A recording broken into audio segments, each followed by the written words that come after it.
तलवारबाजी सीखने लगा। धैर्य को बहुत मजा आ रहा था। और जब पेड़ के नीचे गुरुकुल के गुरुजी बड़े बड़े राजकुमारों को शिक्षा दे रहे थे, वहीं दूर बैठकर धैर्य भी शिक्षा ग्रहण कर रहा था। तभी गुरुजी ने एक प्रश्न पूछा। मुझे ये बताओ कि यदि मेरे पैर में छोटा सा कांटा चुभ जाए और उसी समय तुम्हारी दृष्टि के सामने एक मूक जानवर को एक तीर लग जाए, तो तुम सर्वप्रथम किसे बचाओगे वीर? ये भी कोई पूछने वाली बात है गुरुजी। अवश्य ही मैं सबसे पहले आपके पास आऊंगा, क्योंकि आप मेरे गुरुवर हैं और आपकी रक्षा करना मेरा धर्म है, कर्तव्य है। वीर का जवाब सुनते ही धैर्य फौरन बोल पड़ा। यदि मैं राजकुमार के स्थान पर होता तो मैं अवश्य सबसे पहले उस मूक जानवर का तीर निकालता, उसकी सहायता करता और उसके बाद गुरुजी की सहायता करता, क्योंकि गुरुजी के पैर में तो एक छोटा सा कांटा ही चुभा है और वो एक चलते फिरते व्यक्ति हैं। वो स्वयं अपने पैर में चुभे कांटे को अपने हाथों से निकाल सकते हैं, परंतु वो मूक पशु तो अपने तीर को नहीं निकाल सकता और ना ही अपनी पीड़ा को अपने मुंह से बता सकता है। तदैव मनुष्य होने के नाते मैं सर्वप्रथम उस मूक जानवर की ही सहायता करता। अरे वाह पुत्र, तुमने तो अति उत्तम उत्तर दिया है। तुम्हारे उत्तर से मैं अति प्रसन्न हुआ। तुम कौन हो पुत्र, और तुम्हारा नाम क्या है? बहुत बहुत धन्यवाद गुरुजी। मैं राजमहल के रसोइये का पुत्र हूं। मेरा नाम धैर्य है। क्या? रसोइये का पुत्र? एक रसोइये का पुत्र इस गुरुकुल में क्या कर रहा है? वही तो गुरुजी, ये हमारी शान शौकत के विरुद्ध है और यदि इसने यहां से शिक्षा ग्रहण की तो इस गुरुकुल का भी अपमान होगा कि एक रसोइये का पुत्र इतने बड़े गुरुकुल में एक महान गुरु से शिक्षा ले रहा है, वो भी बिना दक्षिणा के। गुरु को और भी ज्यादा क्रोध आ गया और वो एक छड़ी से धैर्य को बहुत मारते हैं, लेकिन संस्कारों का पक्का धैर्य पलटकर एक भी जवाब नहीं देता और गुरुजी की मार खाता रहता है।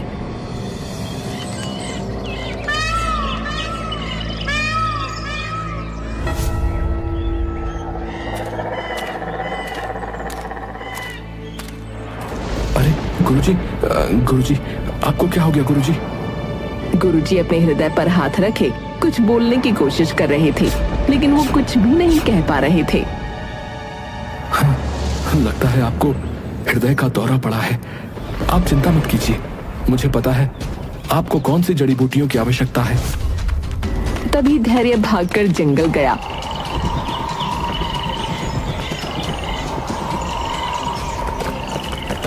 और वहां से सारी जड़ी बूटियां तोड़कर तुरंत ले आया। वो जड़ी बूटियों को पीसकर जल्दी से गुरुजी को पिला देता है। हे भगवान, गुरुजी को शीघ्र ही ठीक कर दीजिए। कुछ ही देर में गुरुजी को होश आता है। वो अपने सामने धैर्य को खड़ा देख बहुत शर्मिंदा होते हैं। मुझे क्षमा कर दो धैर्य, मुझसे सच में बहुत बड़ी भूल हुई है। हे प्रभु, धन्यवाद आपका। गुरुजी, ये आप क्या कर रहे हैं? आप मेरे आगे हाथ क्यों जोड़ रहे हैं? क्या मुझसे कोई भूल हुई है? मुझे क्षमा कर दीजिए गुरुजी। नहीं नहीं धैर्य, भूल तुमसे नहीं, अभी तो मुझसे हुई है। मैंने तुम्हें शिक्षा ग्रहण करने से मना कर दिया और तुम्हें मारा भी। मैं अपनी भूल का पश्चाताप करता हूं और उसके लिए मैं क्षमा प्रार्थी हूं। नहीं गुरुजी, आपको क्षमा प्रार्थी होने की कोई आवश्यकता नहीं। आप एक महान गुरु हैं और वैसे भी राजकुमार वीर ने सत्य ही कहा था कि इतने महान गुरु की शिक्षा बिना दक्षिणा के ग्रहण करना किसी पाप से कम ना होगा। और आपके इस महान ज्ञान को ग्रहण करने के लिए मेरे पास इतनी दक्षिणा नहीं है। तदैव आपको लज्जित होने की कोई आवश्यकता नहीं। तुमने मेरा जीवन बचाकर मुझ पर बहुत बड़ा उपकार किया है पुत्र। यदि तुम समय पर ना आते तो आज मेरे प्राण पखेरु उड़ गए होते, और तुम्हारे द्वारा मेरे प्राणों को बचाने की दक्षिणा मेरे लिए आने वाले 7 जन्मों के बराबर है। और हां पुत्र, अब तुम्हें विद्या का ज्ञान मैं दूंगा।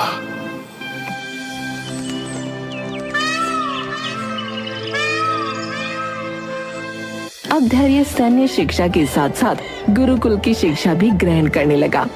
महाराज, हमारे बेटे के राज्याभिषेक का समय नजदीक आता जा रहा है, उसके लिए आपने कुछ सोचा है या नहीं? एक अजीब सी दुविधा है मन में। भला इसमें कैसी दुविधा? अनजान मत बनिए महारानी। आप भी जानती हैं कि आपका पुत्र कितना योग्य है राजा बनने के लिए। वो सिर्फ भोग विलास में व्यस्त रहता है, और अभी जबकि उसकी बुद्धि ने ठीक से कार्य करना भी प्रारंभ नहीं किया। तो बताइए, भला उसके हाथ में मैं राज्य की बागडोर कैसे दे दूं? अगर हमारा बेटा नहीं तो और कौन? राज्य की परंपरा है कि हर 60 साल के बाद राज्य को एक नया राजा चाहिए। आप बुजुर्ग हो रहे हैं, कोई तो जवान चाहिए ना इस राजगद्दी को संभालने के लिए। राजगद्दी योग्य व्यक्ति को मिलनी चाहिए महारानी। इसके लिए आवश्यक नहीं कि हमारा रक्त ही इसके योग्य हो। मैं कुछ समझी नहीं। मैं विचार कर रहा हूँ कि धैर्य को महाराज बना दिया जाए। क्या पागल हो गए हैं? वो बावर्ची का बेटा? अरे उसका तो बाप भी 5 साल पहले मर चुका है, वो भला राजा कैसे बन सकता है? मेरा बेटा, जिसको मैं बचपन से राजगद्दी पर बैठे हुए अपने मन में राजा मान चुकी हूँ, उसका क्या? उसके सपने टूट जाएंगे। मैं सबके स्वप्न पूरे करने के लिए तो इस राज्य को उसके हाथ में नहीं सौंप सकता ना। राज्य को एक योग्य व्यक्ति की आवश्यकता होती है, ना कि एक कामचोर और एक भोग विलासी की। इतना बोलकर राजा वहाँ से चले गए। मैं ऐसा नहीं होने दूंगी। राजा सिर्फ मेरा बेटा बनेगा, किसी को भी सड़क से उठाकर राजा नहीं बना सकते। रानी वीर के पास गई और उसे ये सब कुछ बता दिया। क्या पिताश्री ऐसा कैसे कर सकते हैं मेरे साथ? तेरे पिता को सीधा करना तो मुझे अच्छे से आता है, वो किसी की नहीं सुनने वाले। लेकिन एक तरकीब है मेरे पास। रानी मुस्कुराते हुए वीर को अपनी तरकीब बताने लगी।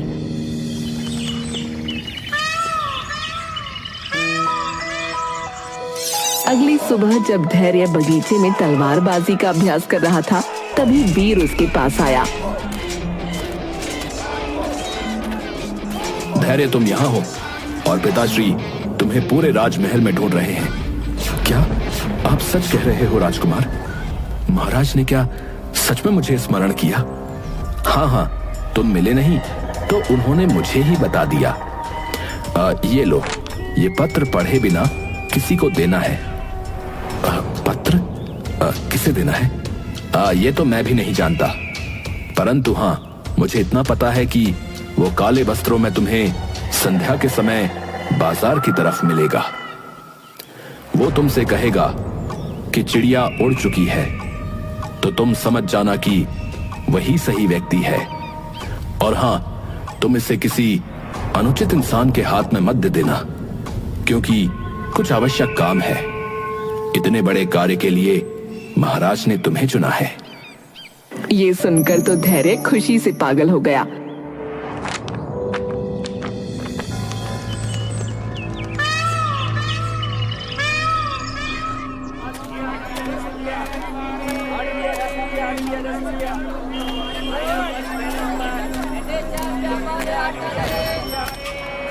चिड़िया उड़ चुकी है। धैर्य समझ गया कि ये पत्र उसके हवाले करना है। धैर्य फौरन उस आदमी को पत्र दे देता है। पत्र लेते ही वो आदमी वहाँ से ऐसे भागा कि मानो वो कोई चोर हो। कि इतने में ही राजमहल के सिपाही वहाँ आ पहुँचे। सिपाहियों के साथ साथ महाराज और राजकुमार भी थे। पिताश्री, मैंने आपसे कहा था ना कि ये कोई देशद्रोही है। शत्रु देश के डाकिये को यहाँ का भेद पहुंचा रहा है। सब इसी का षड्यंत्र था। ये पहले राजमहल के निकट आया, फिर ये आपके निकट आया, और अब देखिए किस प्रकार से धोखा दिया है। वो तो भला हो कि मुझे पहले ही गुप्तचरों ने सब कुछ बता दिया था। क्या इसे बंदी बना लिया जाए? धैर्य, तुम ऐसे निकलोगे, मैंने इसकी कदापि अपेक्षा नहीं की थी। तुमने बहुत बड़ा अपराध किया है। लेकिन राजकुमार वीर, आपने ही तो मुझे यहां भेजा था, तो फिर अभी आप मिथ्या क्यों बोल रहे हो? कौन सा डाकिया? क्या बकते हो धैर्य? मैं तो तुमसे सुबह से मिला भी नहीं हूं। ये तुम कैसी मिथ्या बातें कर रहे हो? तुम मिथ्या बोल क्यों रहे हो मेरे सामने? सिपाहियों, इसे ले चलो, मुझे अब एक शब्द भी नहीं सुनना। इसके बाद सैनिक धैर्य को बंदी बनाकर जेल में डाल देते हैं और उसकी खूब पिटाई करते हैं। राजा तो सच में मेरा बेटा ही बनेगा। जो बीच में आने की कोशिश करेगा उसका अंजाम यही होगा, तड़प तड़प कर मौत हासिल होगी। रानी और वीर अपने मकसद में कामयाब रहे। रोजाना ही धैर्य को बहुत मारा जाता और खाना भी नहीं दिया जाता। महाराज, आपने उस प्रकरण की बिल्कुल भी खोजबीन नहीं की और बिना खोजबीन किए ही धैर्य को दोषी ठहरा दिया। ये आपको शोभा नहीं देता महाराज। तभी सेनापति भी बोल पड़े। क्षमा करें महाराज, परंतु मेरा मत है कि इस विषय की जांच होनी चाहिए। मैंने स्वयं अपने हाथों से धैर्य को बाल्यकाल से शिक्षा दी है, तो यदि ऐसा कुछ होता तो मुझे अवश्य पता होता महाराज। सेनापति जी, तो आप क्या कहना चाहते हैं कि मैं मिथ्या बोल रहा हूं? कि इतने में ही एक सिपाही भागा भागा वहां पहुंचा। महाराज, महाराज की जय हो, महाराज की जय हो। महाराज, एक बहुत बड़ा संकट आन पड़ा है। सिपाही, स्पष्ट कहो, ऐसा कौन सा संकट आ गया? महाराज, महाराज, पड़ोसी राज्य ने हमारे राजमहल पर आक्रमण करने की तैयारी कर ली है। उसके पास अपार सैन्य बल है। उनके सैनिकों का कद किसी दैत्य से कम नहीं।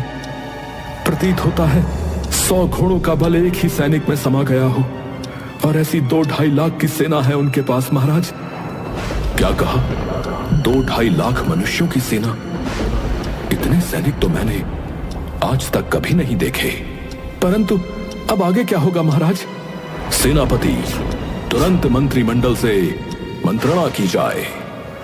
महाराज, मेरी आपसे विनती है कि धैर्य को मुक्त कर दिया जाए। उसे रणनीति का अच्छा ज्ञान है। मैंने उसे अपने हाथों से तैयार किया है। एक बार उसे अपने आप को स्थापित करने दीजिए महाराज। जी महाराज, अगर वो इस युद्ध का सेनापति रहा तो ये युद्ध हम अवश्य ही जीतेंगे, ऐसा मेरा मत है। और आप कहना चाहते हैं कि मेरा बेटा वीर किसी से कम है और वो बावर्ची का बेटा? भला उस पर हम यकीन कर लें, कोई उसने इतना बड़ा विश्वासघात किया और आप कहते हैं कि हमें उस पर यकीन करना चाहिए? महाराज, इस समय प्रतियोगिता आपस में नहीं बल्कि शत्रु राज्य से है। आप मुझ पर विश्वास करके तो देखिए। मैं वर्षों से आपका विश्वास पात्र रहा हूं महाराज। सेनापति जी, हमारे पास समय बहुत कम है। शीघ्रता से धैर्य को मुक्त किया जाए। धैर्य के शरीर पर जख्मों के निशान थे। अपने राज्य के प्रति मन में पूरी निष्ठा थी। वो बिना किसी सवाल जवाब के रणभूमि में उतर गया। सेनापति जोर जोर से खांसने लगे। सेनापति को खांसता देख सैनिकों का मनोबल कमजोर पड़ गया कि तभी वहां धैर्य अपनी तलवार लेकर आया। सैनिकों, तुम सभी का मनोबल मुझे अभी से दुर्बल पड़ता क्यों दिखाई पड़ रहा है? हमारे इतने महान सेनापति अब वृद्ध हो चुके हैं। यदि युद्ध के दौरान उन्हें कुछ हुआ तो हमारा नेतृत्व कौन करेगा और हम युद्ध कैसे जीतेंगे? क्या कहा? सेनापति वृद्ध हो गए हैं? तुम लोगों को इस बात की चिंता है? अरे, हमें तो गर्व होना चाहिए अपने सेनापति पर, जो इस उम्र में भी वो युद्ध लड़ने से पीछे नहीं हटे और अभी भी उनमें इतना बल है जितना अपनी युवा अवस्था में था। हमें तो भगवान से प्रार्थना करनी चाहिए कि हमें भी सेनापति जी जितनी ही शक्तियां प्राप्त हों और हम भी मृत्यु तक अपने राज्य की रक्षा कर सकें। धैर्य, तुमने सत्य कहा। जब तक मृत्यु हमें गले न लगा ले तब तक इस राज्य पर अब हम आंच भी नहीं आने देंगे। चलो दिखा देते हैं शत्रु को कि हमारे राज्य के सैनिकों में कितनी शक्ति है और हमें कभी कोई नहीं हरा सकता। हाँ हाँ, चलो दिखा देते हैं उन्हें कि विजय ध्वज तो हमारा ही लहराएगा, फिर उसके लिए चाहे हमें अपना जीवन ही क्यों ना बलिदान देना पड़े। धैर्य की बातों से सेनापति और सैनिकों का हौसला और ज्यादा बुलंद हो गया। धैर्य, सेनापति, सैनिक और महाराज मिलकर राज्य को बचाने की रणनीति बना रहे थे, लेकिन वहीं दूसरी तरफ वीर छुप कर खड़ा था। युद्ध के नाम से ही वीर की पतलून गीली हो चुकी थी और जब युद्ध पर जाने का समय आया तो वीर चुपचाप वहां से दुम दबाकर भाग गया और महल के किसी कोने में छुप गया। सब लोग युद्ध की तैयारी में इतने मग्न थे कि वीर पर किसी की नजर नहीं गई। सभी लोग अपने अपने औजारों के साथ रणभूमि में पहुंच गए और युद्ध शुरू हो गया। मेरे प्रिय सैनिकों, मुझे पता है तुम लोगों में बहुत अधिक बल और साहस है। बस आज यही साहस और बल दिखाओ और बता दो शत्रु को कि हम क्या हैं। सभी लोग रणभूमि में उतर जाते हैं और युद्ध लड़ने लगते हैं। राजा भी पूरे जोश के साथ अपनी तलवार लिए दुश्मनों से लड़ रहे थे कि तभी दुश्मन राज्य का एक सिपाही पीछे से राजा पर वार करने की कोशिश करता है, लेकिन सही समय पर धैर्य की नजर पड़ जाती है। महाराज, बचाइए अपने आप को।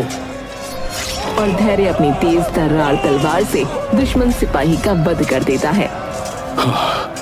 तुम्हारा बहुत बहुत धन्यवाद धैर्य। चलो बाकी के शत्रुओं को हराते हैं। दुश्मन राज्य के सैनिक आबादी में बहुत ज्यादा थे, जिस वजह से महाराज की सेना कमजोर पड़ती जा रही थी, लेकिन धैर्य ने अपना हौसला नहीं छोड़ा और अकेले ही दुश्मनों को हराकर विजय हासिल की। धैर्य की वजह से महाराज आज एक और युद्ध जीत गए। मुझे तुम पर गर्व है धैर्य। आज तुमने मेरी नाक कटने से बचा ली। ये सब तो आपका दिया हुआ ज्ञान और शक्तियां हैं सेनापति जी। धैर्य, मैं जानता हूं कि तुम पर जो भी आरोप लगे वो मिथ्या थे और एक षड्यंत्र था। रानी साहिबा, आपको क्या लगा कि ये राज्य मेरा राजमहल और यहां पर क्या हो रहा है उसकी मुझे कोई भनक नहीं होगी? मैं तो बस प्रतीक्षा कर रहा था उस पल की जब आप अपने ही मुंह से मुझे सब सत्य बता दें, परंतु वो समय नहीं आया। धैर्य ने इस युद्ध को जिताया है। युद्ध ही नहीं, उसने इस राज्य की भी रक्षा की है और इसी कारणवश इस राज्य की बागडोर अब मैं इसके हाथ में सौंपता हूं। ये सुनकर रानी को शर्मिंदगी के साथ साथ बहुत दुख हुआ। परंतु पिताश्री, चुप रहो, मुझे तुम्हारे विषय में कुछ नहीं सुनना। परंतु महाराज, राज सिंहासन के असली हकदार वीर राजकुमार है, मैं नहीं। और सभी सत्य कहते हैं कि मैं एक रसोइये का पुत्र हूं, तो मैं राजा नहीं बन सकता महाराज। बिल्कुल बिल्कुल सही कहा, मैं ही इसके योग्य हूं। आज पहली बार मैं तुमसे प्रसन्न हुआ। जब मैं राजा बनूंगा तो तुम ही मेरे मंत्री बनोगे। देखो धैर्य, वीर के अलावा मेरी कोई संतान नहीं है। तुम मुझे अपने पिता समान मानो। इस राज्य को एक प्रखर राजा की आवश्यकता है, एक कामचोर, भोग विलासी और डरपोक राजा की नहीं, जो राज्य को कठिन समय में पीठ दिखाकर भाग जाए। लेकिन महाराज, ये मेरा आदेश है और हां, कल ही तुम्हारा राज्य अभिषेक होगा। महाराज अपना अंतिम फैसला ले चुके थे।